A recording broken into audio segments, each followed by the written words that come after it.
Welcome back, class 9. We have completed two parts of the chapter Why Do We Fall Ill. Today I am going to continue the chapter Why Do We Fall Ill from types of diseases. In previous video we have read about disease, that it is a discomfort to the body or your normal activities happening in your body.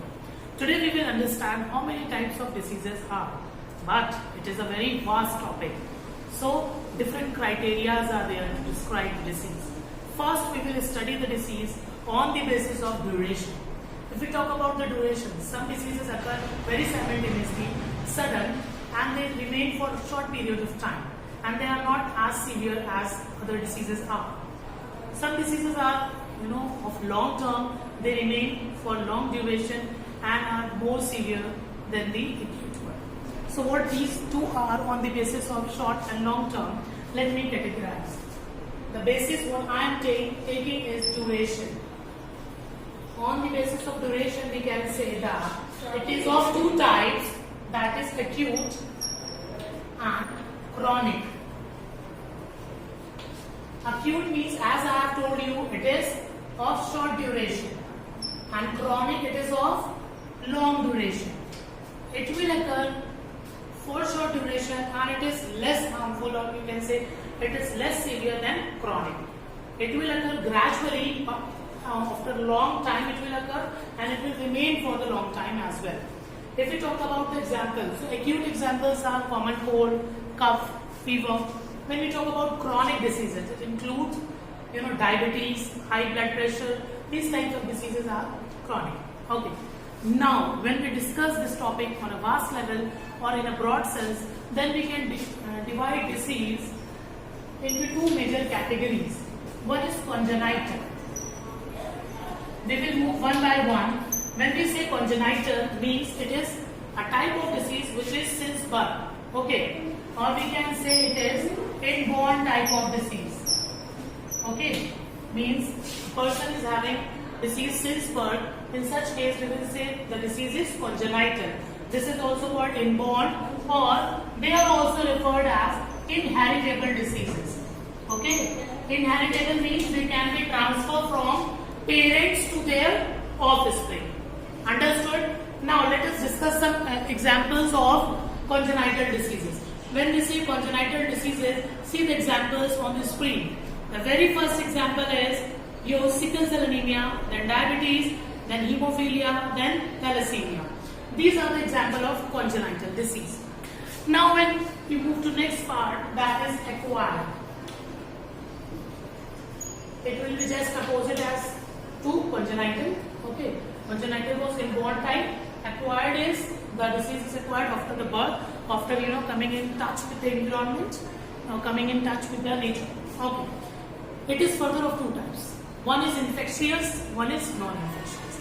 Commonly we say infectious as communicable, non-infectious as non-communicable. But they are not synonyms basically. When we talk about acquired, let me divide it further. First, it is infectious and non-infectious.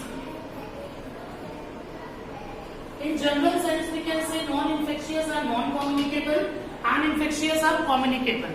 But all the infectious diseases are not communicable. That is why we can say that it includes communicable diseases and non-communicable both. Understood, Bacha? How? Let us understand. First, the word communicable means, when we say that phone is used for communication, means to exchange the information. Say when something can be spread from one person to another. In such case, we say the disease is communicable. But when the disease is not transferred from one person to another, we say it as non-communicable disease. So what you will understand by communicable disease, the diseases which could be spread from one person to another, or we can say from unhealthy person to healthy one. Okay. Now communicable further has two categories. When we say communicable, one will be spread directly through air or touch. That kind of communicable disease is called contagious. In your book you will get this word, contagious. Okay. It is a kind of communicable disease which could be spread by touch or in air. Likewise, in present time, you can give the best example, corona. It is a communicable as well as contagious disease. I hope this is clear to you people. And some other examples of contagious diseases, Ebola virus. Okay, these are the examples of contagious diseases. Non-contagious क्या होंगी, या communicable है but contagious नहीं है, they will be indirectly transmitted. Indirectly, how it will happen? Suppose if I am suffering from malaria, insect comes, it bites me and bites the next person. So it will get transferred to the next person indirectly. Okay, got it? Like malaria, dengue. These are the examples of indirect communicable diseases. Okay, this was basic about the types of diseases. We have read on the basis it was acute and chronic, and on the basis of, you can say, in a broad sense, it is congenital as well as acquired. Congenital is called inborn or inheritable, and examples I have told you, diabetes, thalassemia, these are the examples of congenital diseases. They are present since birth. When we talk about acquired, they are acquired of coming in the nature, categorized as infectious or non-infectious. Some of the infectious diseases are communicable, some of the infectious diseases are non-communicable. Like when we talk about non-communicable, that you must know, some examples of non-communicable diseases are arthritis, blood pressure, you must have heard about blood pressure, arthritis, diabetes, cardiac diseases. They are not communicable, although they might be, this is the example of non-infectious. Okay, just go back a minute and then listen it carefully. Infectious means communicable, non-communicable, that you understood. Communicable includes contagious, non-contagious, and communicable diseases. Examples are, you can get Ebola, corona. Okay, along with that, some other examples are also there for communicable on your screen. Yes. And for non-infectious diseases, they are also called as non-communicable diseases like arthritis, blood pressure, cardiac diseases. Okay, these are non-communicable diseases. Okay, now as per infection, if we describe what is infection, infection is basically multiplication of pathogen inside our body is called infection, and disease caused due to this infection is called infectious disease. Okay, what is pathogen? I have told you, harmful microorganisms. It includes virus, bacteria, protozoans, okay, fungi, and in fact worms are also sometimes pathogens, like in case of filaria. Okay, filariasis is occurred due to worms. Now you have to understand, you have to learn certain examples, okay, of a specific disease, like of a specific organism, like bacteria causing what, protozoan causing what. Certain examples are on your screen. Look on the screen.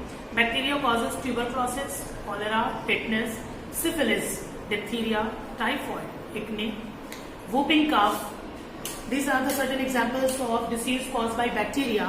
When we talk about viruses, it causes mumps, poliomyelitis, common cold, rabies, chickenpox, etc. When we talk about fungi, the diseases include ringworm, athlete's foot, and other skin infections. Protozoa, malaria, and amoebiasis are the most common example. And when we talk about worms, we can say scariasis, or it is caused by a worm. Okay. This was all about the types of diseases. Okay. In upcoming video, we will discuss about modes of transmission. Till then, stay happy, stay safe, keep working hard. Thank you, everyone.